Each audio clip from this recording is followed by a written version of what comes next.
that we have such a robust and diverse crowd joining us today for our virtual presentation, Date Your Donors, How to Attract and Engage a New Generation of Philanthropists. And as all of us who are on today's virtual presentation know, whether you are listening to this live or you are listening to it as an encore presentation, we know that old strategies for solicitation and fundraising and raising money do not work. And we need to put some new thinking and new approaches to figuring out how to really engage today's generation of philanthropists.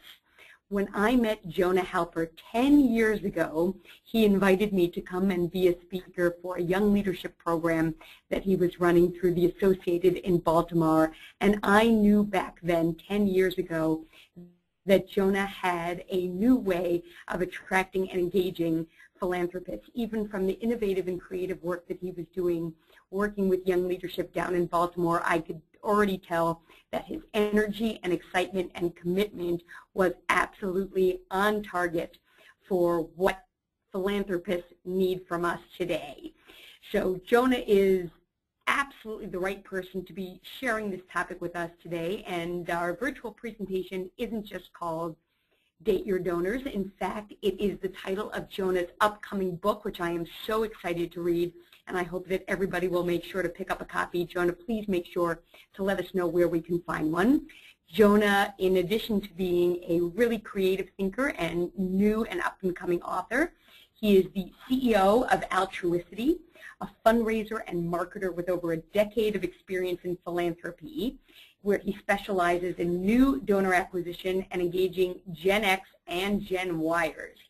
He is the founder of the Next Gen Charity Conference, the founder of Charity Radio, so I know you're going to have a delightful voice for us to listen to, Jonah, and the founder of Fundraising Prep Boot Camp, which is a live event, a live do not miss event for people involved in fundraising to really hone their skills. And I think I've done more than enough talking already, considering it is not my show. Jonah, I'm so delighted to have you here today for Date Your Donors, How to Attract and Engage a New Generation of Philanthropists, and I'm here eager to learn with you and from you. Jonah, take it away. All right. I'm assuming everyone can hear me. Maybe one of the organizers just wants to shoot an okay in the chat box so I can make sure that we're on. There we go. Okay, everyone can hear me. I am going to try to get my webcam activated. Not that it will give you any additional content, and I will not be juggling or anything like that, but it just will hopefully at least put a face to the talk and will, I guess, keep you from doing emails or other things while we're doing this presentation. You can look at my pretty face. 1 second here. Actually, my webcam looks like it's been disabled completely. All right, well, there we go. I'm sorry, I'm not going to be able to see me. But basically what we're going to do today is I'm going to run through about 25 or 26 slides on this topic, Date Your Donors. The way we're going to do questions today is I have them broken down into sections, and the sections basically are dating rules in fundraising.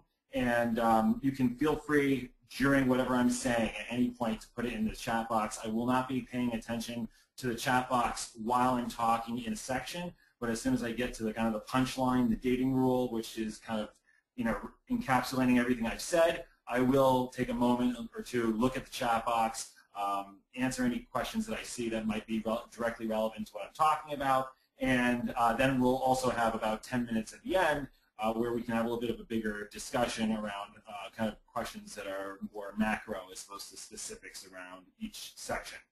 All right, so let's get started here. Date your donors. So when I do this in person, and this is much more effective in person, but you're more than welcome to respond, because I do ask for audience participation. You're more than welcome to respond in the chat box on the right with this yes or no answer. But what I typically do is I ask people, will you marry me? I say I'm a great guy, I'm other focused, I'm very generous, I'm someone you can bring home to your mother, I make a good living, I make good money, will you marry me? So if you had all this information in front of you, let me even sweeten the pot. I'll give you a list of references, people you can call, professional references, character references, anything you need to know if I'm a quality guy, if I'm somebody that's worth spending the rest of your life with. Now, granted, I'm married with 4 kids, but putting that aside, if I was an eligible bachelor and I put everything up in front of you and laid it all out in front of you, and I asked you, will you marry me? You can feel free to, in the chat box, say yes or no. Would you marry me if you had all this information readily available, that you knew I was a great guy, both professionally and personally?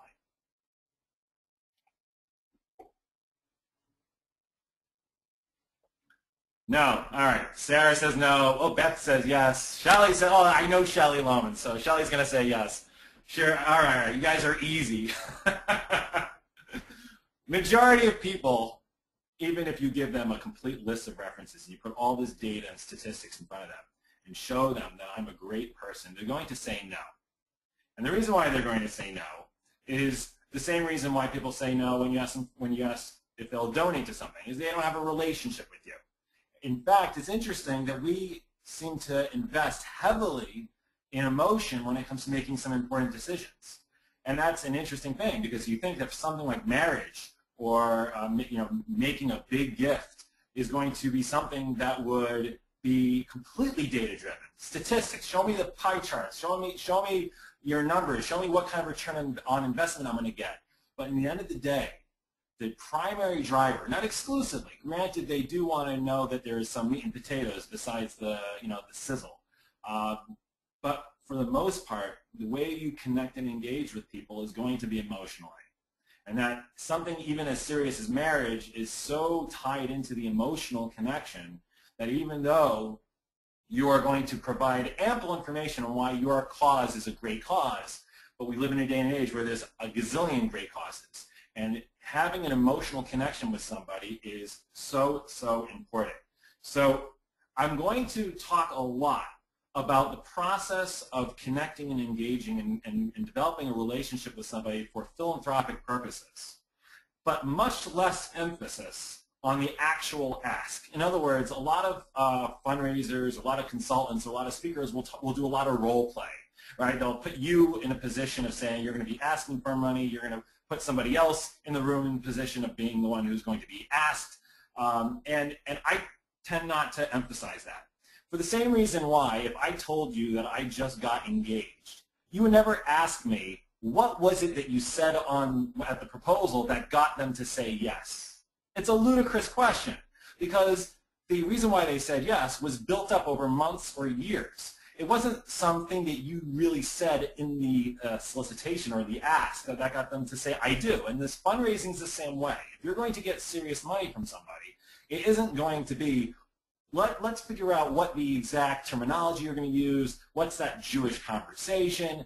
It's a really kind of a silly exercise in the grand scheme of things, because like a marriage, you tend to know that they're going to say yes, contrary to what Hollywood shows, is that most people are not truly surprised when their spouse or future spouse says, I do. And when it comes to soliciting donors, and for sure major donors, there shouldn't be a surprise whether they're going to say yes or no. So what we're going to talk about is basically how to date your donors, taking basic themes that you see in courtship and how it applies to philanthropy. And the reason why this is the case, and the reason why I do this, and the reason why there's a book on the subject, is that it's really accessible to anybody. Even if you're not a professional fundraiser, even if you don't necessarily know all the science of how to raise money, but in the end of the day, and when I got first hired, and Shelly Lohman, who's on the call, knows Mark Blattner, who's now in Portland as the CEO of the Federation there. He's my first boss in Baltimore. He said he hired me because I have a good smile and I carry a good conversation, and the rest I'd learn on the job. And that's a very powerful thing. It says that you need to be someone that people want to be around in order to be a successful fundraiser. And that's really it. If you can do that, then the rest you'll learn on the job. So we're gonna tackle some themes, and most of it is not going to be bullet points. It's going to be sharing a narrative with you so that you can look through a certain lens and have an idea of how you should tackle this within your own organization. And if you look through that lens, hopefully it will help dictate how you're engaging other people. So let me start off with a story. Ben Zander. Ben Zander is a famous composer, conductor, and educator. He gave a phenomenal talk. He might have given a few already on the TED Talks. And he is really known, besides being a composer and conductor, really for the educator part, because he sees tremendous potential in his students, and he knows how to draw that potential out of them.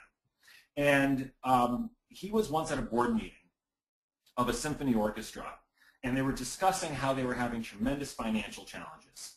They were saying that, you know, if we could only increase the number, it was one board member who got up and said, if we can only increase the number of people who love classical music from 2% to 3% or maybe even 4% of the population, it would dramatically increase the people in attendance at the shows. More patrons will be supporting the orchestra. It will solve all their financial issues. And the board member said, if we could just figure out how to get the number of people who love classical music to increase from 2% to 4%, all our problems would be solved. And then Xander, in his classic form as the educator, besides being the composer and conductor, said to the board member, you're looking at it all wrong. If you're going to tell me that the solution is to get people to love classical music from 2% to 4%, what you're saying, in essence, is that 96% of the population has no interest in classical music. He said, no, that's wrong. Everybody loves classical music, they just don't know it yet. And think about that for a moment. How would you operate differently as a teacher, as an educator, someone who represents an organization, if your attitude is, everybody loves me, they just don't know it yet. Everybody loves what I stand for. Everyone loves the mission of my organization. They just don't know it yet. And that has to be the attitude. It has to be how you project yourself. It's your every single conversation that you have is built around that idea is that everybody loves what you're doing. They just don't know it yet. So, you know, we talk a lot about mission and vision, and for the most part, we usually say, oh, it's the tagline we have on our stationery, on our letterhead, and it's kind of like our one-liner or two lines about what we do as an organization, but it's much more important than that. What your mission says is who you are. Intrinsically, what do you stand for? So if you're dating somebody, it's pretty important for you to have a good idea of who you are before you try to find a love connection with somebody else. It's very hard to say who you're compatible with if you have no idea what you stand for, what's important to you, your priorities. It's really important that you have an idea of who you are and what your mission is. And in the philanthropy world, this is vital. If you don't have a clear idea of what you stand for and what you're in the business of, then it's going to be incredibly hard for you to convey that to other people. So something that, and I often do this as an exercise in person, forget what your actual mission statement is on your letterhead. In your own words, get comfortable with what the mission is of your organization. It's less important for you to be able to recite it back verbatim, the mission of your organization to a donor, but much more important for you to be able to convey the mission, what you're in the business for, why you're in the business for it, the narrative, the statistics, be able to say, this is why we're doing what we're doing. If there is a need in the community and we're filling that need, you want to have that really clear what that mission is. Your vision is about where you're going.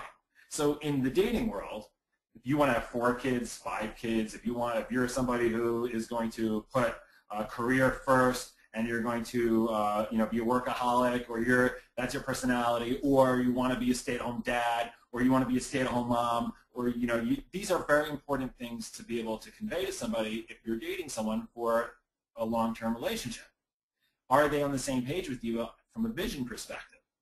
And that's very important in the philanthropy world too, because you may know where you are now, but you also have to know where you're going with this.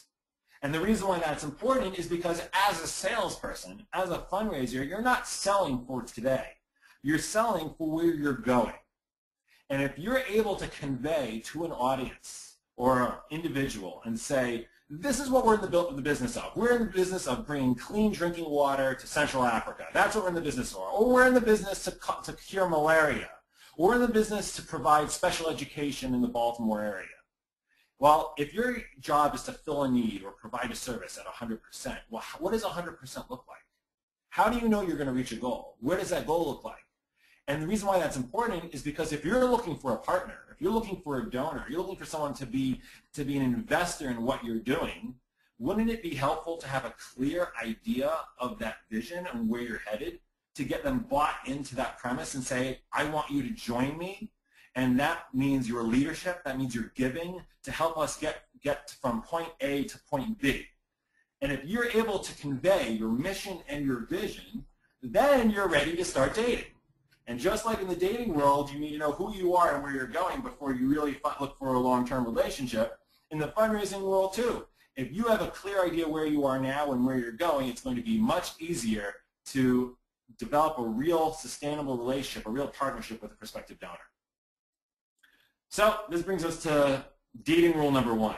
You need to have confidence, right? In the dating world, as they say, nothing's sexier than somebody who has confidence, right? That carries through. You can't be able to get that in a picture, the way the person presents themselves, the way what they stand for. And if you're able to convey a sense of confidence, then the other person is going to be drawn to you. So whether it's Deb who says, I see this person is going to be a great fundraiser, or whatever it is, when the ultimate compliment a fundraiser gets is, I see you believe in what you're doing. Not that you can sell ice cubes to Eskimos, right? The mark of a great fundraiser is somebody who's confident in the product, who's confident in what they're doing, and says, I want you to join me to get from point A to point B. That's number 1. So I'm assuming that the fact that there are no questions in the chat section, yeah, I'll wait a moment, but I will continue. I'll wait about 10 seconds. If anyone has any questions they want to punch in there, feel free to do that now. All right, let's keep moving. Oh, here we go. How can you ever fill 100% need? Very good. Very good question. The question is, how do you fill 100% need in a federation? So there's 2 ways it could be 100%. 100% could be solving a problem, right? So let's say there's an organization called Malaria No More, right? The name of the organization is Malaria No More. It's quite clear that their mission is to end malaria deaths by a certain date, okay? So that is a finite project. Their goal is to ultimately close up shop. We've finished our goal, no more malaria deaths, we're done. But what about an organization where there is no solution, right? It could be elderly, it could be children, it could be education, it could be special needs. But you could be providing a service at 100%. If you don't have an idea of the number of people who are going hungry in your community, if you don't have an idea of the number of people who are not getting day school education but they want to have day school education, or people who want to participate but they can't afford it, or people who need special education but don't have access to it. It's a community organization like a federation has a responsibility to know what does 100% look like. Because then if you go to a donor and say, we're not providing a need at 100%, we may be doing some great work. We may be moving the needle. We may be accomplishing great things, but we need to do more. Well, what does more look like? What is 100%? How many people, if we're going to provide meals for every family that's indigent or every senior who's homebound and needing medication, we should know, and this is why community studies are very important. We need to know data on our market. We need to know what our market needs. We need to know what our primary audience needs of an organization, what they need, so that we can fill that need. So even if it's not solving a problem, there is a need in the community. We should know how many people or what the need is and how we need to do, what we need to do to be able to fill that need. So I hope that answers your question in part or in full. Of course, I am available after. You can feel free to get in touch with me if you have any further questions, specifically at Federation. Okay. So the topic of this whole thing is called, how to engage for the 21st century. So why is this a 21st century problem? In other words, what's happening now that is all of a sudden, we need to reboot the way we engage people? So the problem is we're hemorrhaging donors. And this is not just an organized Jewish community issue. This is an issue for many legacy institutions. The startups seem to be doing great, at least the ones that end up getting a footing. They seem to be raising money hand over fist, and we know the money's out there. But why are we hemorrhaging our base of donors? You're seeing this for United Ways. Obviously, in the Jewish community, you're seeing this in federations and JCCs. But there are plenty of big organizations, cancer organizations, educational institutions that are hemorrhaging their base of donors, right? They may be raising more money at the top, so you may get the perception that they're still doing great and that they're hitting their campaign goals. But ultimately, no business will live long enough or down the road if they're hemorrhaging a base of donors, if they're customers are falling away, even if you're a big fish, are coming in and giving a lot of money, it's not a sustainable operation. I mean, if you look at companies that provide products for Walmart, a lot of times if Walmart pulls out, they're done, right? If they have all their eggs in that one basket, it can create a major problem for them because they don't have other business that kind of spreads the risk across a lot of different clients. Now, this is an issue. And what is the reason for this issue? So this issue isn't something exclusive to the philanthropy world. This was something that hit the corporate world, the retail world, very strongly. And I'm going to give you an example of how that was the case. This is Times Square from the 1950s. And hopefully what's glaringly obvious to you is the lack of advertising. I mean, you can count, you see Camel cigarettes is there on the right, you see Pepsi-Cola straight back in the front center of Times Square. I think it's Chevrolet up the top of the building there in the middle. Few and far between you see the advertisements. It's really, really minimal on the advertising. And this, of course, is Times Square today. Right? You don't even know where to look. And one of the exercises or one of the stories I share is that when this goes back to when I had to take my driver's test, or if you remember your own or your children's, a lot of times the instructor will say to you, after you drive through an intersection, they'll ask you to pull over and say, what sign did we just pass? To see if you're paying attention to the signs on the street. And it could have been a children's crossing or some kind of bus stop or whatever it was, to see if you're paying attention to signs after the fact. And I remember that I was asked that question, and it's very important so that to see if you're aware of your surroundings. So if I asked you to walk through Times Square, and on the other side of Times Square, you get past all the ads, I asked you to tell me 4 or 5 ads. Most people can't do it. They can name 1, maybe 2 ads that they remember seeing from walking through. And the reason is very obvious. The reason is because it's clutter. It's so much that it just becomes noise, and you don't know where to look and what to see. And this is symptomatic of the way our product world is now. It used to be in the 50s, right? You would have 1, maybe 2 products in a category, right? Whether it was deodorant or soap or shampoo or the cars you drive. You had a couple different manufacturers, and then the advertising was out there. And if you said in an advertisement that you were better than the competition, people would believe you because the competition was maybe 1 or 2 other companies, and you had a leg of credibility because, well, if you're telling me you're better and long-lasting and stronger and more resilient or whatever it is, I will believe you. But obviously that doesn't make any sense now because you look into any supermarket or any Rite Aid or CVS or whatever the store that you have 1,000 deodorants. You have 1,000 shampoos. So what's going to separate you isn't going to be the traditional advertising. And it was great back in the day. You know from the show Mad Men, right? You make money hand over fist. Because if you knew that your product was not getting to a certain audience, all you have to do is use traditional broadcast advertising and find that market and advertise to them. And there was a direct correlation between the advertising and the sales. But advertising has basically grinded to a halt because advertising on radio, newspaper, magazines, it becomes noise. And no one's paying attention because they have less time and more options. And because everything's been industrialized, right? We have 40,000 products for people, and they're all average. They're all good. Nothing's exceptional that says I have to buy you over the rest. So how did companies pivot the way they market to their audiences? And this same question is going to be how we're going to approach the philanthropy world, because in the philanthropy world we have the same problem. Anybody with $200 and an internet connection is able to start a nonprofit now. And not only can they start a nonprofit, but the tools to communicate with prospective donors are either cheap or free. And if they're cheap or free, then what you're talking about is an even playing field for everybody.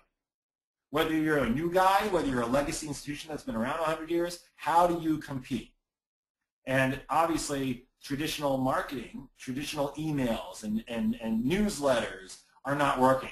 You know it's not working because we get excited if we get 4, 6, 8% response rate or open rate. I mean, it's really pathetic the amount of how happy we are with such low numbers, but that's because that's what we're dealing with. People don't open their emails. They don't go to your event because they've got 14 other events that they can choose from in a given month that are also rubber chicken dinners honoring another person that you may or may not know.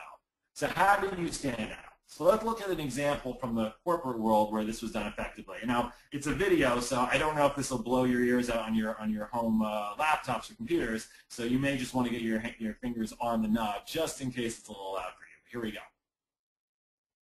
Alyssa Milano tweets, "Are you flirting with me?" Me? No. And I'm definitely not bringing you these fragrantly fragrant flowers and a handwritten note from my heart to your doorstep via my bare feet running over the California mountains either. Or am I? So if you're not familiar with this ad campaign, this was actually not done in traditional advertising. It was done on Twitter. And I'm not saying, my point here is not go to Twitter or go to Facebook or go to any internet toppings to solve your problems. It's more about what this is doing. This is Old Spice, right? This is the face of Old Spice, or was the face of Old Spice. And they did a whole campaign to directly communicate with the consumer. That you could respond, they did by Twitter, they would write to him, and then in real time he was doing these video responses through a whole green screen setup, and videographers and comedy writers that they were able to respond in real time, right? But what's poignant here is that you don't see any mentioning, or the whole campaign had no mentioning about the deodorant. It wasn't, it lasts long, it makes you smell great, it keeps you from perspirating, none of that. Because ultimately, when you're in the supermarket and you're in the deodorant aisle and you see Old Spice against every other deodorant, it's not going to stand out by making that case. What is going to stand out is if they make an emotional connection with you. That you see a product and you now perceive that product as sexier, more impressive, cool, attractive, whatever it is, they're hooking in on an emotional feeling that you have. So that when you go to the supermarket and you're going to buy a deodorant, you're going to buy it because somewhere deep down inside, you're making a decision that I want to feel like the way I did when I watched it or when I experienced it. Now, that may sound like something that's ridiculous or silly, but it's really not silly because all the products, all deodorants, are going to effectively do the same thing, right? And just like in the philanthropy world, there are plenty of great organizations. And we tend to be, as organizational professionals, we tend to be navel-gazing. So we're very proud of what we're doing, and we think we are the greatest thing since sliced bread. And that's the attitude you should have. But it blinds us to the fact that to a donor, we're a great organization, but so is another 1,000 people who are knocking on their doors. So the way we connect, it's throwback, right? In an age of an email, we have to go back to the handwritten note. You have to make a human connection with somebody, and this is why in the 21st century we tend to gotten fat and lazy in the way we engage people. And we're going to talk about how to actually engage people, but it's so important now that it's this dichotomy of saying, well, communication is so easy and so cheap and so quick and real time. It should be easy for me to make human connections. But the truth is that if I'm hiding behind my computer and I'm not putting a human face on my organization, then I'm not going to be attracting people. So there are great examples, and I'm happy to share. I'll communicate with Deb and Donna afterwards to get examples of organizations that are doing this really well. But there are some organizations that turn the camera back on the donors so the donor can feel like they're part of a community. It's not me, I, me, as the organization saying, we're great, we're great, we're great. Imagine doing that on a date, right? Imagine going out with a man or woman and all they're doing is talking about themselves and how great they are, right? It's a turnoff. You want to talk about the person you're on the date with. And if I'm able to take my mission of my organization and give you a feeling like you're joining other people around things that you're passionate about and what's important to you, and a community around you, around what's important to you, then you're going to engage them. So we're going to go further on and talk about it, but this is to emphasize how we're kind of moving away from statistics and data from engagement perspective and using the human connection. Get permission. If I went over to you and I saw you listening to, I don't know, musician Melissa Etheridge, and I know that I want to get to know you, it doesn't help me to go over to you and say, will you marry me? It makes much more sense for me to make a connection and say, you know, oh, I see you listening to Melissa Etheridge. I saw her in concert last month. She was fantastic. And use that as an avenue for getting permission. The example of this in the philanthropy world, I'll give you, there's an organization, a volunteer organization, that used to do a big annual event, and they did pretty well with attendance. But they weren't seeing a translation between the event attendance and getting people to volunteer with the soup kitchens or the children's hospitals that they were going to. So how did they get permission?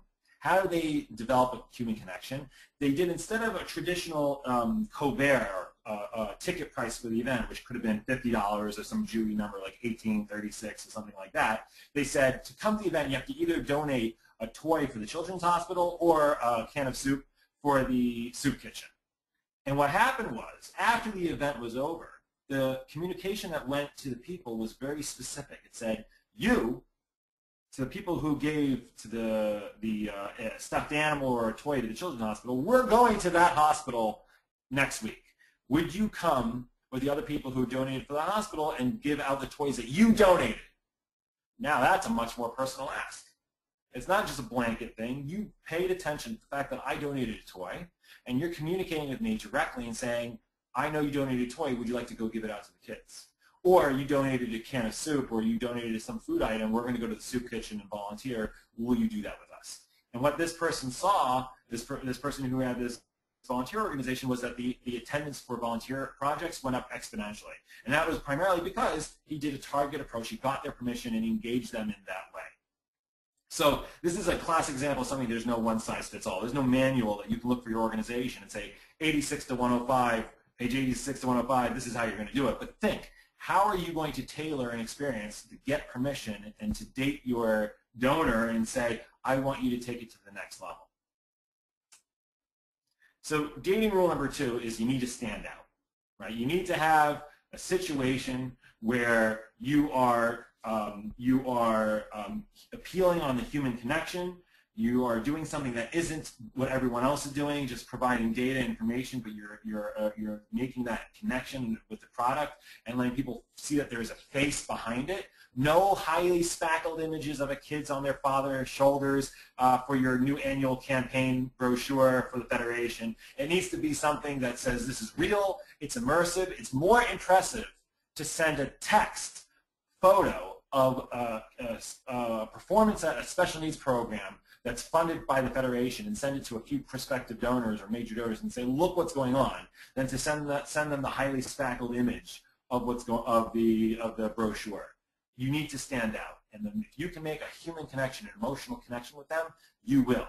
And again, you need to get permission. You can't be a one-size-fits-all approach. If you're asking to engage and they provide you with information about them, use that information to say, be other focused and say, I can provide you a service. You said you're interested in interfaith couples and families. Well, these are the programs that are going on, and I'd love to talk to you and find out if you think there are holes or opportunities that you think we could be doing for interfaith couples in our local community. You need to stand out, and you need to get permission.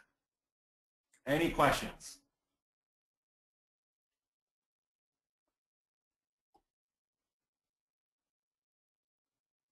All right. Again, I'm happy to, there could be a delay and you're in the middle of writing something, but otherwise, feel free to ask at the end. We'll have about 10 minutes at the end, hopefully. All right. So this is a great question I get a lot. How do I find donors? And if you read my blog article, this is kind of a bit of a giveaway. I kind of spoiled it for you. But ultimately, if you're looking for a long-term relationship or sustainable relationship, most people don't do it in the bar scene or a nightclub, right? It's very hard to meaningfully connect with somebody in that kind of venue. It's the most popular way that people connect and find their soulmate is through common friends, right? You find out how to connect to somebody through people who are already in your network. And it's very logical if you think about it, right? It's just like in the dating scene. If I am, Jonah Hilper, am interested in a certain girl, if we have a common friend that introduces us, I'm more inclined to go out with them because this friend of mine says we would be a good match, so that my friend has the credibility there, and that friend also has the credibility because the woman who I want to go out with will say, well, if our common friend thinks that we could be a good match, let's give it a shot. So the same thing works in philanthropy, right? Look to see who is already in your common connections. That's why a successful organization leverages their board of directors, leverages their leadership to say, who do you know, or who is in our inner circle that's only a degree of separation that should be getting involved with our organization. And like I said in the blog post, and again, I'm sure Deb and Donna will make it available to everybody afterwards, but you're not going after the wallet, right? My friend is not going to introduce me to somebody. If I say to somebody, hey, I'm looking for a one-night stand, can you make an introduction? Right? That's ridiculous. Like, that person would never put their credibility on the line, say, oh, I know this great guy, he thinks you're beautiful, but he only wants a one-night stand. It's ludicrous, right? What's going to happen is they're going to say, well, why do you want the introduction? And if you can tell the person, aside from the wallet, what that person brings to the table, it could be that they can help you get from your mission to your vision. They're experts. They're mavens. They're experts in what they're doing. It could be that they have relationships in place. It could be that they seem to know a million people, and that they would be somebody to have good on your side of the table. Whatever it is, you need to be able to convey to your friend why you're looking for that introduction. So who are those right people? So you may have somebody that you have in mind, but this is a mistake we often make. We're very passionate about what we're doing, and we try to cast a wide net and say we want everybody to be donors, but we only have so many hours in the day. So who are the right people? And again, it's obviously nuanced to your own organization, and I can't tell you who those people are. That's only you can. But let me give you a lens of what kind of people you should be looking for. And I've already kind of alluded to it when I mentioned about going through your existing network for introductions. Malcolm Gladwell, and I hope you have all read his books. His books are phenomenal. His first book was The Tipping Point. He has about 5, 6, maybe 7 other books that are all fantastic. But The Tipping Point was pretty much what put him on the map. The tipping point, the premise of The Tipping Point is that you will have a moment where something tips, and then it'll become infectious and popular. And that could be infectious disease. It could be a fashion statement. It could be anything. In fact, they give examples of venereal diseases popular in Baltimore, Maryland, or Washington, D.C., Baltimore area. And the idea is that it only takes a few of the right people to cause something to tip and to explode with exponential growth. And the reason why this is important for us is that instead of exhausting your energies and resources on everybody, you should be identifying certain types of people that can help you tip. And for me, this book is incredibly inspirational because you never know what it is, what moment it's going to be that's going to tip the scale for you to have a successful event, successful campaign, successful project, whatever it is. You don't know what that moment will be, but you can be guaranteed that there are certain types of people involved in that process. And the 3 types of people are the mavens, the connectors, and the salesmen. And again, this is not original thoughts of my own. This is Malcolm Gladwell. And he talks about these people. Mavens are experts, so the people who are experts in the issue.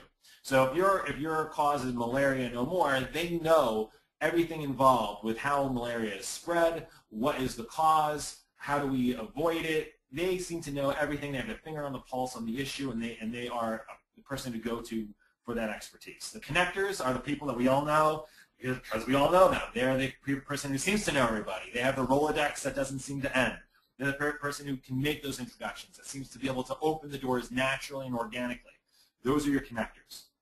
And your salesmen are the people who are excellent at selling your product. They're the ones who you, as an organization, can point and shoot. They're the people that you trust. You know that if they get out there and talk to people, that those people are going to get bought into your mission, what you're doing, and help scale your organization, because you can only be in so many places at so many times. And these people are not necessarily mutually exclusive, right? A connector, of course, can be a salesman. A maven can be a salesman. A connector can be a maven. But ultimately, these are 3 attributes that are incredibly important to identify for your organization. And you'll notice that I haven't really mentioned money, because you will find that when you engage the right people, these type of people with your cause, the money people show up. In fact, I don't have a slide here, but Peter Drucker, who's the godfather of business management, he also wrote a book on nonprofit management. He's already been dead for what could be 15 years or whatever it is. But his books, which came out 20, 30 years ago, are as relevant today as they were then. And he says that a successful organization needs 4 things: mission, marketing, people, money. Mission, marketing, people, money. Or I might as well say manpower, even though people is more, gender equal. But ultimately, the 4 M's: mission, marketing, manpower, and money. And what it's saying is you have to have your mission, your product. Your marketing is the way you're going to convey your product to other people. People, your manpower, is how you're going to scale it. They're going to be the ones who talk about it. And then the money comes. The money is at the end. Because if you have these other things up front, the money will come. Desperate organizations tend to put the money first. If your communication with your donors is give to the campaign, or give to the annual campaign, or give, you are putting money first. You are not putting mission first. What you need to be doing is mission, marketing, manpower, money. So dating rule number 3 is you got to look to your friends, identify who those people are, your Mavens, your connectors, your salespeople, and use your existing network to find them. And here's another trick. Giving a piece of paper to your board members and saying, write down people who we can meet, is not effective. Any salesperson outside of the nonprofit will tell you that you need to be specific. If you know that somebody is a degree of separation, identify who that person is, that the common connection is within your circle, and ask for a specific introduction. Just asking them, carte blanche to introduce you to friends is not effective. So I'm going to try. This is a little more specific. I only have a few 5 minutes or so before we get to questions. But basically, this is my model. I'm a fisherman. I like to fish, and I like to use this analogy. But I'm going to Kim, and I saw another question before. I saw you have a question, but I will hit these questions at the end. So anyone else who has questions, feel free to write them down now. Prospecting donors, to me, is like fishing. You need to identify your fish, your big fish. These are your connectors, your Mavens, your salesmen, right? You need to stock the pond, right? You may know who they are, but if you're not putting them into your database, you can't do anything effective with them, right? You can't communicate with them. You can't have them on your radar screen because they're just out there. So you need to identify who these big fish are. You need to be able to stock the pond, and that's a reference used to a lot of lakes and streams. States actually stock the streams with fish so that people can go fishing. So you need to artificially stock the pond and put them in your database. So to say, these are your prospects. These are people who are on your radar screen. You need to feed them. Once they're in the pond, you want to get them nice and fat on your mission, fat on your vision, where you're going with it, what you're looking to do. That can be mass communication. It can be one-on-one communication, but you can only feed them if you know they're on your radar screen. So you need to identify them. They need to be in your database, and you need to start feeding them. And then you can go fish. You can solicit them. This is what I tend to do when I do any consulting for an organization. Most of my consulting is built around new donor acquisition. This is the mantra. This is what we live by. And it's a cycle. These things happen concurrently. Donors are getting identified. Donors are getting put into database. The relationships are underway. We're feeding them. And the solicitations that happens concurrently with different people at different times. But this is what needs to happen. You need a protocol in place that makes sure that prospects are getting put in. Not just the people who are already drinking the Kool-Aid. Not just events for people who already are passionate about what you're doing and giving, and you want to give more. New donors, right? We're hemorrhaging donors here. You need new donors in your system.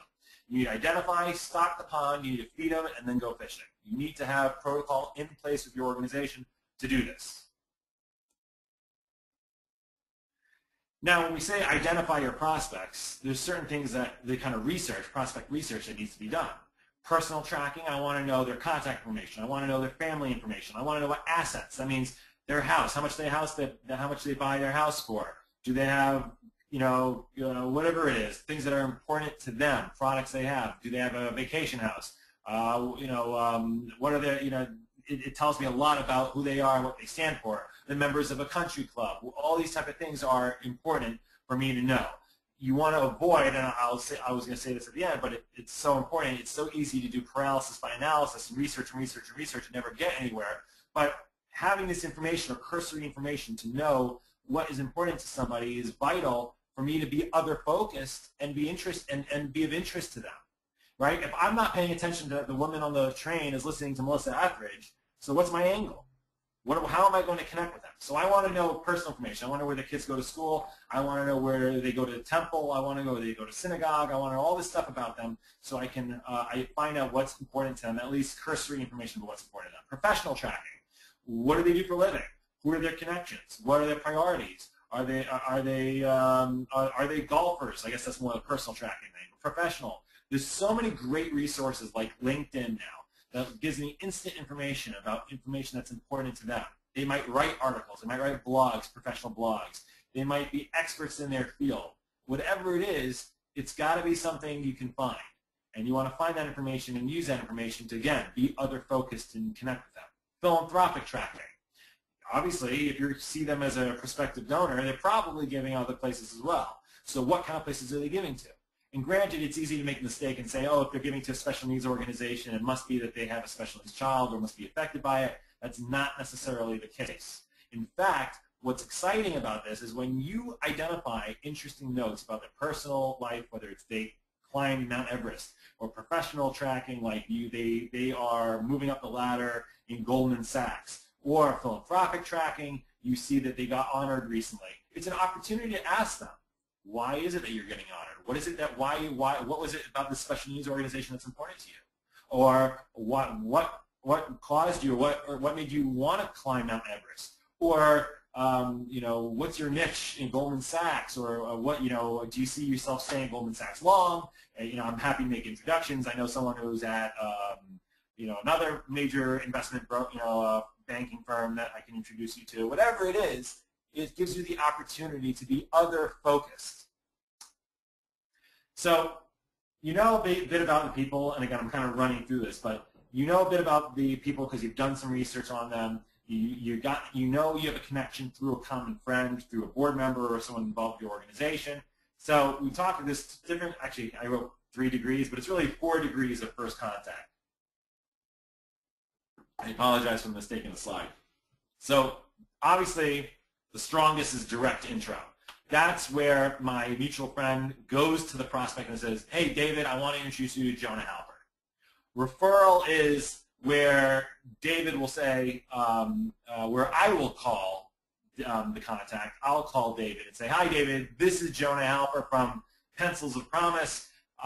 Alex recommended I give you a call. So my friend Alex isn't necessarily going to make the direct intro, but he's going to say that I can use his name and say that I should follow up with this prospect David and say, you know, Alex told me to give you a call.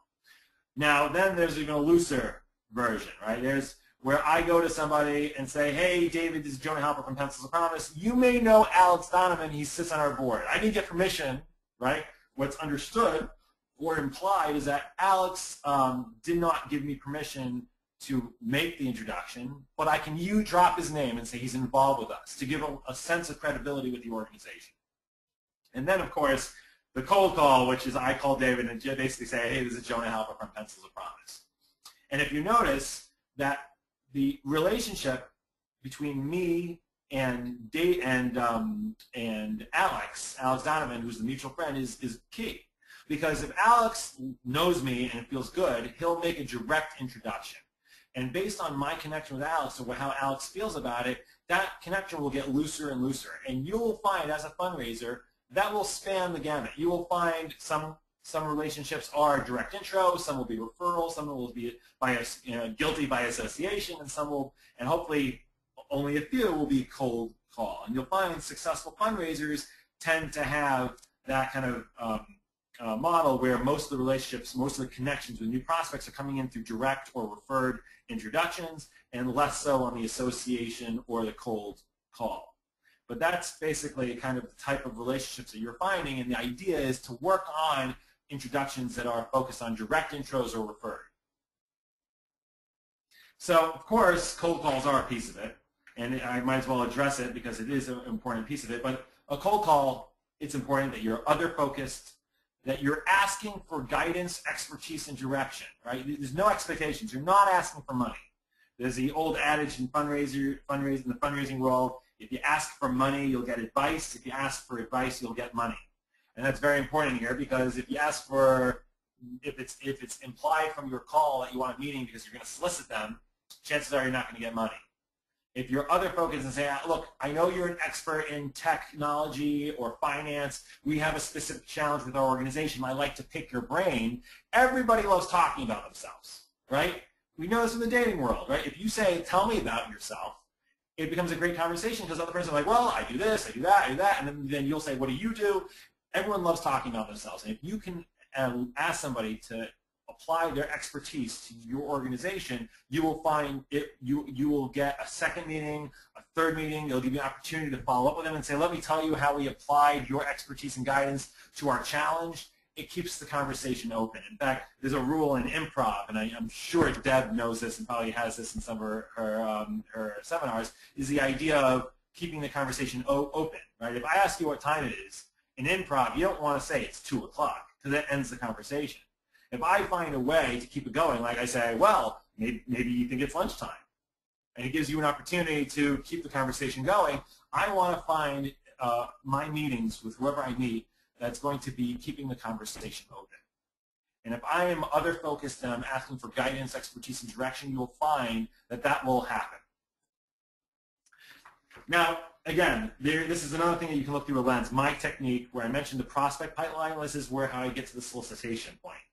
The pipeline for me is when I have a prospect, my goal is the one-on-one meeting. I want my foot in the door. I want to get the meeting. I want to ultimately meet with them one-on-one.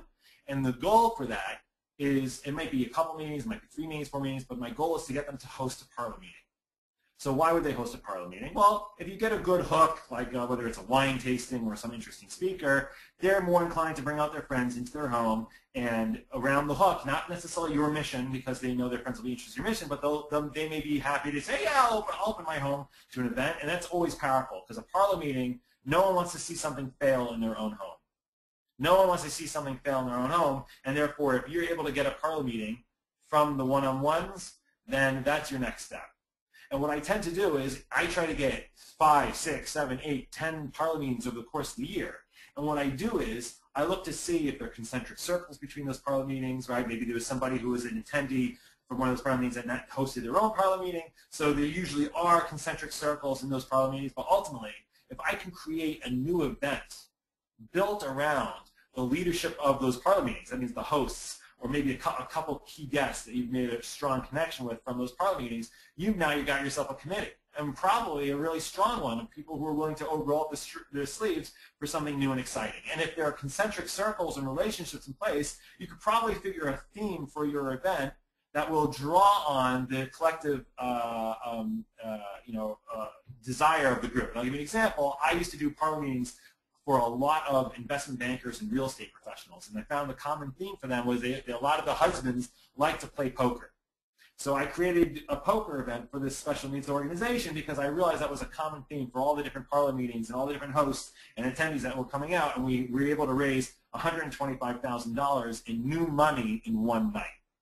And actually, when I was hired by the organization, I had to raise $125,000 my first year in new money, and I basically didn't raise any money all year long up until that event. Maybe a few bucks here and there, but for the most part, the real money came at the event because I was patient and I wanted to develop the relationships. So dating rule number 3 is put yourself out there. If you're not willing to roll up your sleeves and meet with people and go out there and do the prospect pipeline and everything like that, then of course you're not going to have success. I've got about 1 minute before I take questions, but ultimately making the ask. And I said that I'm not going to tell you role play or exactly what to say, but the goal of making the ask is becoming partners, right? Long-term relationship. The idea and the way you know that it's time that you've accomplished your goal of getting them hooked is because instead of them, it's almost like metaphorically they've come to your side of the table. No longer do they say, you guys, you. They're going to start saying we. Or how do we, or how are we going to, or what's our plan? That becomes the attitude of the donor. You know you've got them. So the question is, are you seeking a long-term relationship? And this is a great thing to bring back to your own organization. Do you call your donors cards? Right? If these people are just cards, if you view them as just a statistic or as just another person who's basically giving tax dollars to support your organization, if you're Jewish and you live in Chicago, you should give to your federation, right? That model is dying, and we're not getting new donors that way. It needs to be personal. Are you making a once-a-year booty call? And now that little kind of off-color joke is reality of how we do a lot of our solicitations. I say thank you for your gift, and when's the next time I talk to them? A year later. That's a terrible approach, right? In the investment world, if I get you to give me money for an investment, that's when the relationship starts. Then that's when I have an obligation to show you what your money is doing long term. And finally, are you discussing vision during your solicitation? If you're going in there and saying, you've been a great donor these last few years, will you give? Or, hi, we've been talking X, Y, and Z, will you give? If the vision, where you plan to go with that money, is not part of the conversation, then you're shorting the relationship.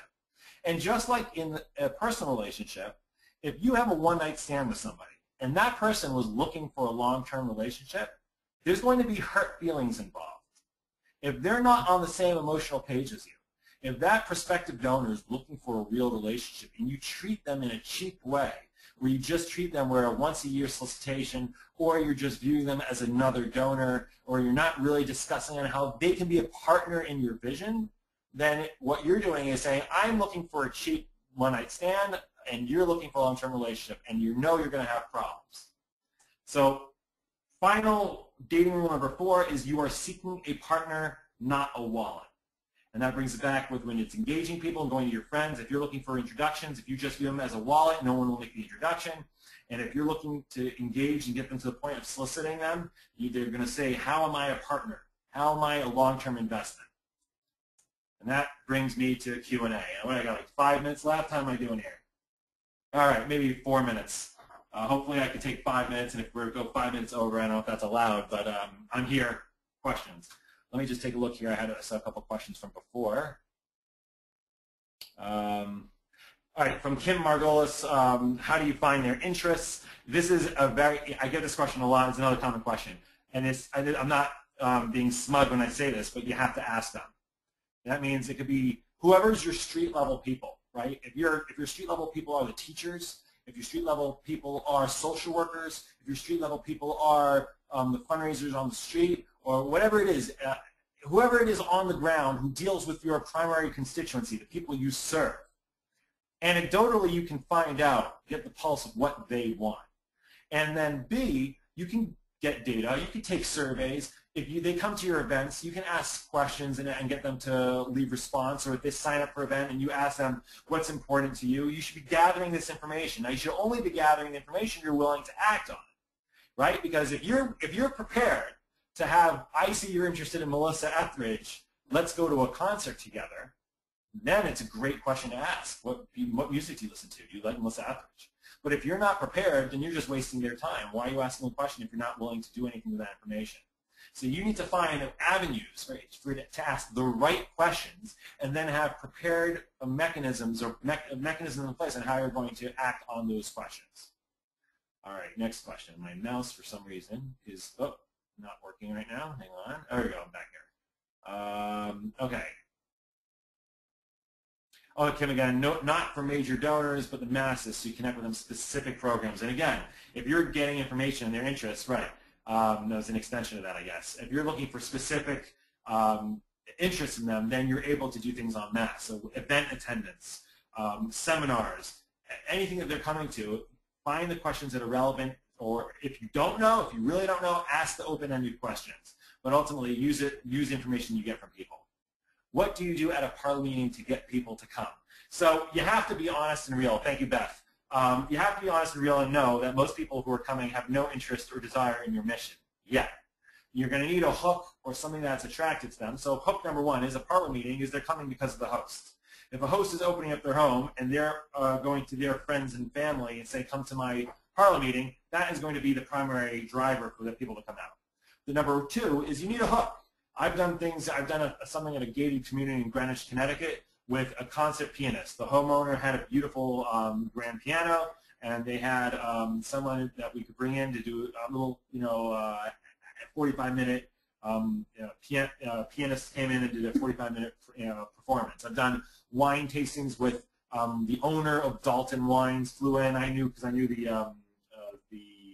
one of the liquor distributors, and they were bringing in the owner of this major Israeli wine. The owner, as opposed to just some person doing a wine tasting, it's very impressive and exciting to have the owner of a winery. Any hook that you can do to get people to come, and this requires a creativity. What is it going to be that brings people out? It's obviously going to be the hosts, and it's going to be whatever kind of entertainment factor you can do to bring people out. What other questions do we have, people?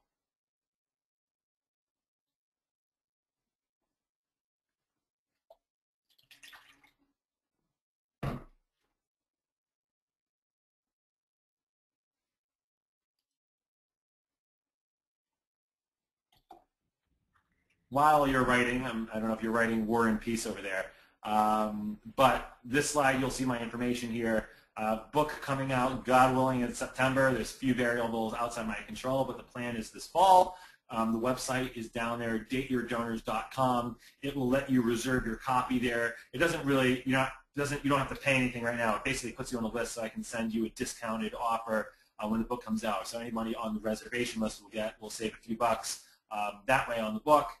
My consulting firm, Altruicity, which we do what we call ourselves as back office relationship management. We help you identify, connect, engage. We make sure people don't fall through the cracks. We do everything alongside the people on the ground. We complement your fundraising efforts. You know that you do what you do very well. Our goal is to help supplement that and get people involved. Let's see. So Jonah, this is Deborah. I'm going to pop in now. I want to thank you so much for engaging and inspiring and involving all of us. You absolutely modeled over the last hour exactly how we should be in relationship with prospects and donors in order to get them on board. First of all, I hope that nobody gets to reserve their copy of the book before I do, because I want the very first one. Well, maybe after your mother, but then I want the next one. And if for those of you who are listening to this live or listening to this as an encore presentation, if Jonah was able to bring this much energy and passion to a two-dimensional virtual presentation, you can only imagine what he's like in person. I've seen him in person, and you and your organization really deserve to have Jonah there up front and in person. I want to thank you so much for your time, and I also want to remind everyone that if you enjoyed this virtual presentation, our next one is May 19th, but you can listen anytime, and I will be facilitating Working Well with Any Generation. So if you're wondering, how do you apply what Jonah talked about to the different generations, as well as how do you manage up, down, and across from millennials to boomers and traditionalists, join us May 19th. Thanks, everybody, for joining. Have a great day, and thanks, Jonah, again.